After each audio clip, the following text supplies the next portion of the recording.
औज़ुबिल्लाहिमिनश्शैतानिर्रजीम बिस्मिल्लाहिर्रहमानिर्रहीम अस्सलामु अलैकुम students, welcome back to wise learners. Numericals की सीरीज़ स्टार्ट है चैप्टर नंबर 12 इलेक्ट्रोस्टैटिक्स क्लास 12 के लिए। आज हम करेंगे न्यूमेरिकल नंबर 12.18। कैपेसिटेंस फाइंड करनी है हमने इस न्यूमेरिकल में, और हमें एक डायग्राम दिया हुआ है जिसमें हमें मुख्तलिफ कैपेसिटर्स दिए हुए हैं। इनकी कैपेसिटेंस हमने इक्विवेलेंट कैपेसिटेंस फाइंड करनी है। कुछ कैपेसिटर्स इसमें हमारे पास पैरेलल लगे हुए हैं जबकि कुछ सीरीज़ में लगे हुए हैं। इन सब को मिला के इक्विवेलेंट कैपेसिटेंस कितनी बननी है वो हमने कैलकुलेट करनी है। सो स्टार्टिंग विद न्यूमेरिकल, आप इस फिगर को देखो। यहाँ पर हमारे पास पहले बेटा ये जो 3 कैपेसिटर्स हैं 1 2 3, देखो ये सब हमारे पास लगे हुए हैं सीरीज़ में। तो हम इनसे स्टार्ट करते हैं, इन तीनों को हम पहले ऐड अप कर लेते हैं। तो हम कैसे कह देते हैं कि capacitance C dash is equal to, इनको अगर हम नेमिंग कर दें, नंबरिंग कर दें, तो हम इसको कैसे नंबर कर सकते हैं। हम ये कर देते हैं 1 है, ये 2 है, ये 3 है, 4 5 6 7 8 एंड 9। ठीक है, 9 कैपेसिटर्स हैं, इनको ऐड करना है। सबसे पहले हम क्या करेंगे, 3 4 और 5 कैपेसिटर नंबर 3 4 एंड 5 सीरीज़ में लगे हुए हैं, इनको हम ऐड अप करेंगे। इनका जो इक्विवेलेंट रेजिस्टेंस है उसको हम लोग डिनोट कर देते हैं बाय C डैश। ठीक है, C डैश जो है वो, चूँकि ये कैपेसिटर्स सीरीज़ में लगे हुए हैं, तो हम इनको ऐड करने के लिए इनके रेसिप्रोकल्स को आपस में ऐड करेंगे। सो 1 अपॉन, पहला हमारे पास जो कैपेसिटेंस है थर्ड कैपेसिटर नंबर 3, उसकी कैपेसिटेंस कितनी है 3 माइक्रोफैराड, प्लस कैपेसिटर नंबर 4 की कैपेसिटेंस भी है 3 माइक्रोफैराड, कैपेसिटर नंबर 5 की कैपेसिटेंस भी है 3 माइक्रोफैराड।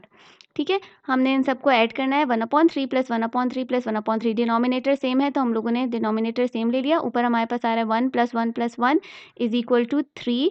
कैंसिल करेंगे, हमारे पास ये इक्वल हो गया टू 1 के, यानी C डैश हमारे पास इन तीनों को मिला के जो कैपेसिटेंस आ रही है that is equal to 1 micro farad. अब बेटा इन तीनों की जगह हम सिर्फ एक कैपेसिटेंस लेंगे and that will be equal to 1 microfarad. ठीक है, वो तीनों हटा के हमने उनकी जगह एक कैपेसिटेंस ले दी। अब ये देखो, ये दोनों जो कैपेसिटर्स हैं हमारे पास, ये कैसे लगे हुए हैं, पैरेलल में लगे हुए हैं। तो अगर हम लोग अब इन दोनों की जगह एक कॉमन कैपेसिटेंस लेते हैं, इन दोनों की कैपेसिटेंस मिला के कितनी कैपेसिटेंस होती है, दोनों पैरेलल में लगे हुए हैं तो हम सीधी सीधी इनको एडिशन कर देंगे। C डैश प्लस दूसरा हमारे पास जो है दैट इज़ कैपेसिटर नंबर 8 था और ये 9 था। ठीक है, दूसरा जो कैपेसिटर है वो C8 है। इन दोनों को हम ऐड कर देंगे, चूँकि दोनों पैरेलल में लगे हुए हैं तो हम इसको सीधा-सीधा ऐड कर देंगे। कैपेसिटर जो C डैश है हमारे पास that was equal to 1 microfarad, और C8 जो है that is equal to 2 microfarad. दोनों को ऐड कर दिया, C डैश डैश हमारे पास आ जाएगा इक्वल टू 3 माइक्रोफैराड। अब इन दोनों की जगह हम एक सिंगल कैपेसिटेंस कंसिडर करते हैं, और ये हमारे पास आ गया ये कैपेसिटर C डैश डैश जो इक्वल है टू 3 माइक्रोफैराड। अब देखो, ये जो 3 कैपेसिटेंस हैं हमारे पास, ये तीनों लगी हुई हैं सीरीज़ में। हम C dash dash dash find करते हैं इन तीनों को ऐड करके। पहली कैपेसिटेंस हमारे पास C डैश थी, dash dash that was equal to series में लगी हुई ना। अब हमने दोबारा क्या करना है, इनके रेसिप्रोकल्स को ऐड करना है। 1/3 प्लस दूसरी कैपेसिटेंस भी 3 माइक्रोफैराड की है, तीसरी कैपेसिटेंस भी 3 माइक्रोफैराड की है। This will be equal to 3। ऊपर भी आपने तीनों को प्लस किया, 1 प्लस 1 प्लस 1 3 आ गया। कैंसिल करो, आपके पास जो C डैश डैश डैश है जो इन तीनों को प्लस करके आएगा that will be equal to 1 microfarad. इन तीनों की जगह भी अब हम सिर्फ एक सिंगल कैपेसिटेंस शो करते हैं, dash dash C dash dash dash, और that is equal to 1 microfarad. अब देखो, इसको अगर हम सिंप्लीफाई करेंगे तो ये दोनों हमारे पास लगे हुए हैं पैरेलल में, तो हमारे पास चौथी कैपेसिटेंस आ जाएगी C डैश डैश डैश, यानी अब हम सबको गल्फ करते जा रहे हैं, खाते जा रहे हैं, सब कैपेसिटेंस खा के हमारे पास ये कैपेसिटेंस आई है that is equal to 1 microfarad. बाकी सारे हमने ऐड किए ना, तो हमारे पास ये इक्विवेलेंट कैपेसिटेंस आ गई।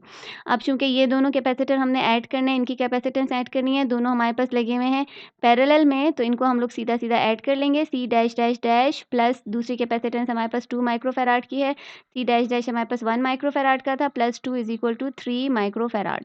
तो हमारे पास ये जो चौथी कैपेसिटेंस आ गई, मतलब इन सबको ऐड करने के बाद जो चौथी वैल्यू आई है that is equal to 3 microfarad. इन दोनों की जगह भी अब हम ये सिंगल कैपेसिटेंस लगा देते हैं। अब देखो, हमारे पास सिंपल हो गई ना डायग्राम, सिर्फ ये हमारे पास कैपेसिटेंस रह गई। तो जो फाइनल कैपेसिटेंस है, equivalent capacitance, that will be equal to, कैसे लगे हुए हैं, अब ये तीनों, इन तीनों को हमने आखिर में ऐड करना है। तीनों हमारे पास सीरीज़ में लगे हुए हैं, तो इनको ऐड करने के लिए हम क्या करेंगे, दोबारा रेसिप्रोकल लेंगे। 1 अपॉन पहली कैपेसिटेंस हमारे पास है C dash dash dash, plus दूसरी है हमारे पास 3 माइक्रोफैराड की, और चौथी भी है हमारे पास 3 माइक्रोफैराड की। हाँ, ये भी हमारे पास वैसे 3 माइक्रोफ़ैराड है, तो हम इनकी वैल्यूज़ लगाते हैं 1/3 + 1/3 + 1/3 = 3/3 कैंसल करो = 1। तो इक्विवेलेंट कैपेसिटेंस, अगर मैंने पीछे न्यूमेरिकल में कहीं रेजिस्टेंस बोला है ना, तो वो मेरे मुँह पे चढ़ा हुआ है, उसको आपने कैपेसिटेंस ही समझना है, रेजिस्टेंस नहीं समझोगे, हम कैपेसिटेंस कैलकुलेट कर रहे हैं। सो इक्विवेलेंट कैपेसिटेंस जो है दैट इज़ इक्वल टू 1 माइक्रोफ़ैराड। ठीक है? एक दफ़ा मैं दोबारा सारी स्लाइड्स आपके सामने शो कर रही हूँ, देख लो, कॉपी करना है तो कॉपी कर लो। यहाँ से हमारा न्यूमेरिकल स्टार्ट हुआ। हम लोगों ने पहले फर्स्ट स्टेप में हमने क्या किया, हमने इन 3 रेजिस्टेंसेस को ऐड किया सीरीज़ में करने के लिए हमने इनको क्या किया था, पैरेलल इनका रेसिप्रोकल हमने ऐड कर दिया था। क्लियर है? इनकी जगह अब ये सिंगल रेजिस्टेंस आ गई, जिसको हमने सी डैश से शो किया था। सी डैश हम लोगों ने इन दोनों पैरेलल जो कैपेसिटर्स पैरेलल में लगे हुए हैं, इनको हमने ऐड किया सीधा-सीधा। 1 में 2 प्लस किया तो हमारे पास कैपेसिटेंस आ गई 3, ये देखो उसको भी हमने। फिर उसके बाद हम लोगों ने ये जो सीरीज़ में लगी हुई हैं 3 कैपेसिटर्स, इनको आपस में ऐड किया। इन तीनों का भी हमारे पास जो सम है दैट वाज़ इक्वल टू 1 माइक्रोफ़ैराड, इसको हमने ये शो कर दिया। फिर ये 2 कैपेसिटर्स हमारे पास पैरेलल में रह गए थे, अब इनको हमने ऐड किया, अगेन हमारे पास आ गया 3 माइक्रोफ़ैराड, ये रहा 3 माइक्रोफ़ैराड और इनको हम लोगों ने फिर एक साथ ऐड कर दिया, तो हमारे पास जो टोटल कैपेसिटेंस आ रही है of the capacitor that is equal to 1 microfarad. A parallel plate capacitor has a plate 30 into 30 centimetre separated by a distance of 2 centimetre. एक पैरेलल प्लेट कैपेसिटर है, ये रहा पैरेलल प्लेट कैपेसिटर। इसकी जो plates हैं उनका जो एरिया है दैट इज़ 30 into 30, ये होना तो स्क्वायर चाहिए क्योंकि 30/30 है, लेकिन चलो ऐसे ही समझ लो ये था। इनके बीच में जो डिस्टेंस है वो 2 सेंटीमीटर के इक्वल है। अब अगर हम एक थिक सी स्लैब 1.5 सेंटीमीटर की एक थिक सी स्लैब इनके बीच में रखते हैं, तब इसकी कैपेसिटेंस कितनी हो जाएगी, ये हमें कैलकुलेट करना है। यानी कैपेसिटेंस डाइलेक्ट्रिक रखने के बाद इसकी कैपेसिटेंस कितनी हो जाएगी, ये हमें कैलकुलेट करना है। अच्छे बच्चों की तरह सबसे पहले हम डाटा फॉर्म करेंगे। हमें जो 30 सेंटीमीटर दिया हुआ है, इसको हमने कन्वर्ट करना है इंटू मीटर। मीटर में करने के लिए आप क्या करोगे, सेंटीमीटर 1 सेंटीमीटर में 1 मीटर में 100 सेंटीमीटर होते हैं, तो सेंटीमीटर को मीटर में कन्वर्ट करने के लिए आप इसको डिवाइड कर दोगे बाय 100, तो ये आपके पास आ जाएगा 0.3। यानी जो एक प्लेट है उसका जो हमारे पास लेंथ है वो 0.3 है, ब्रेड्थ 0.3 है, तो टोटल एरिया कितना हो जाएगा 0.3 metre into 0.3 metre is equal to 0.09 metre का स्क्वायर। ठीक हो गया, ये हमारे पास आ गया एरिया। उसके बाद हमें कन्वर्ट करना है, दूसरी चीज़ भी हमें दी हुई है 2 सेंटीमीटर जो इनके बीच का एरिया है, वो जो डिस्टेंस है that is equal to 2 centimetre. 2 को भी मीटर में करो, 100 से डिवाइड कर लो, यू विल गेट 0.02 मीटर। और तीसरी चीज़ हमें दी हुई थी, इनका जो स्लैब था, स्लैब की जो थिकनेस थी दैट इज़ 1.5 सेंटीमीटर। सेंटीमीटर को अगेन मीटर में कन्वर्ट करेंगे, वी विल गेट 0.015 मीटर्स। ठीक है, सारी वैल्यूज़ आ गई हमारे पास, डाटा हम लोगों ने फॉर्म कर लिया। अब एक और चीज़ जो हमारे पास परमिटिविटी ऑफ फ्री स्पेस होती है, जो हमारे पास एक वैल्यू है आपको याद करनी है। फ्री स्पेस की परमिटिविटी होती है 8.85 इंटू 10⁻⁻12। ये परमिटिविटी होती है ऑफ फ्री स्पेस। और हमें जो परमिटिविटी दी हुई है of dielectric metal constant that is equal to 2। ये सारी चीज़ें हमें दी हुई हैं। इसके अलावा हमें क्या दिया हुआ है, कुछ नहीं, इसके अलावा कुछ भी नहीं दिया हुआ। यूनिट इसका होता है कूलम स्क्वायर पर न्यूटन मीटर स्क्वायर। ठीक, ये हमारे पास आ गया डाटा। बेटा न्यूमेरिकल सॉल्व करने के लिए पहले हम लोग फाइंड कर लेते हैं कि कैपेसिटेंस कितनी है। देखो हमें क्या कैलकुलेट करना है, हमें ये कैलकुलेट करना है कि जो इसकी टोटल कैपेसिटेंस थी, हमें नहीं पता कितनी थी, उसमें चेंज कितना आया। यानी हमें दोनों कैपेसिटेंस पता होनी चाहिए कि इसकी डाइलेक्ट्रिक लगने से पहले इसकी कैपेसिटेंस क्या थी, डाइलेक्ट्रिक लगने के बाद इसकी कैपेसिटेंस कितनी है। अगर दोनों कैपेसिटेंस हमें पता होगी तभी हम उनका बता सकेंगे कि डिफरेंस कितना आया। तो हम क्या करते हैं, हम पहले, अगर हमारे पास ये डाटा है ना, इससे आप किसी भी चीज़ की कैपेसिटेंस कैसे फाइंड करते हो, ये आपको ये भी आना चाहिए। कैपेसिटेंस फाइंड करने का फॉर्मूला हमारे पास क्या है, अगर हमारे पास एरिया दिया हुआ है और हमारे पास दोनों प्लेट्स के बीच में डिस्टेंस दिया हुआ है, तब आप आराम से किसी भी चीज़ का कैपेसिटेंस फाइंड कर सकते हो by this formula. Permittivity of free space, अगर इनके बीच में कोई डाइलेक्ट्रिक नहीं है, upon area of the plates divided by the distance between the plates. Permittivity कितनी थी 8.85 इंटू 10⁻⁻12। एरिया कितना है 0.09, और इसको आपने डिवाइड कर देना है, इन दोनों के बीच में डिस्टेंस कितना था 0.02 मीटर का। ठीक है, इन सबको आप डिवाइड कर दोगे, मल्टीप्लाई करोगे 8.85 को 0.09 से मल्टीप्लाई करके 0.02 से डिवाइड कर दोगे और ये जो 10 की पावर 12 है ये एज इट इज़ रह जाएगी। तो आपके पास आंसर आ जाएगा इक्वल टू 0.3982। अगर आप स्टैंडर्ड फॉर्म में लिखोगे तो दैट विल बी इंटू 10 की पावर -12 एज इट इज़ आ गया था। इसको अगर आप स्टैंडर्ड फॉर्म में लिखोगे 3.982 इंटू 10 की पावर -11। एक पॉइंट हम इस तरफ लेकर गए तो -12 से -11 हो गया हमारे पास। ठीक है, ये हमारे पास कैपेसिटेंस आ गई अगर इसमें कोई डाइलेक्ट्रिक नहीं है प्लेट में। इन केस अगर इस प्लेट में कोई डाइलेक्ट्रिक लगा हुआ है तब हम लोग कैसे कैलकुलेट करते हैं? अगर हमारे पास कोई डाइलेक्ट्रिक है तब कैपेसिटेंस कैलकुलेट करने का फॉर्मूला है epsilon not a permittivity of free space into area of the plates divided bye D minus T. यानी देखो जब आपके पास प्लेट्स थी ना, ये इनके बीच में डिस्टेंस जो है वो हमारे पास 2 मीटर का था, 0.02 मीटर का था। अगर हमने 1.5 मीटर का इसके बीच में डाइलेक्ट्रिक लगा दिया तो अब इसके बीच में जो दोनों प्लेट्स के बीच में डिस्टेंस है वो कम हो गया ना। तो जो अब जो डिस्टेंस होगा इन दोनों प्लेट्स के बीच में वो किसके इक्वल होगा? डी माइनस जो हम लोगों ने डाइलेक्ट्रिक लगाया उसकी जितनी थिकनेस है उसका माइनस करेंगे तो टोटल डिस्टेंस रह जाएगा इन दोनों प्लेट्स के बीच में कितना है, plus T upon E R. ठीक है, ये फॉर्मूला आपके पास डाइलेक्ट्रिक कैलकुलेट करने का।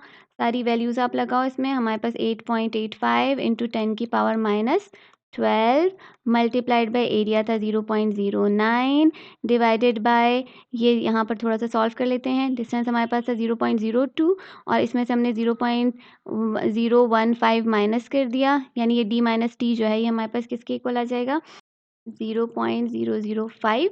ठीक है, ये आ गया हमारे पास 0.005 प्लस टी हमारे पास क्या है? थिकनेस 0.015 थी और डिवाइडेड बाय इसका जो हमारे पास था परमिटिविटी ऑफ डाइलेक्ट्रिक कांस्टेंट जो था इस मटेरियल का dielectric constant that was equal to 2। दोनों को आप डिवाइड करोगे यू विल गेट 0.0075। ठीक है, यहाँ पर इसकी वैल्यू मैं लगा रही हूँ 0.0075।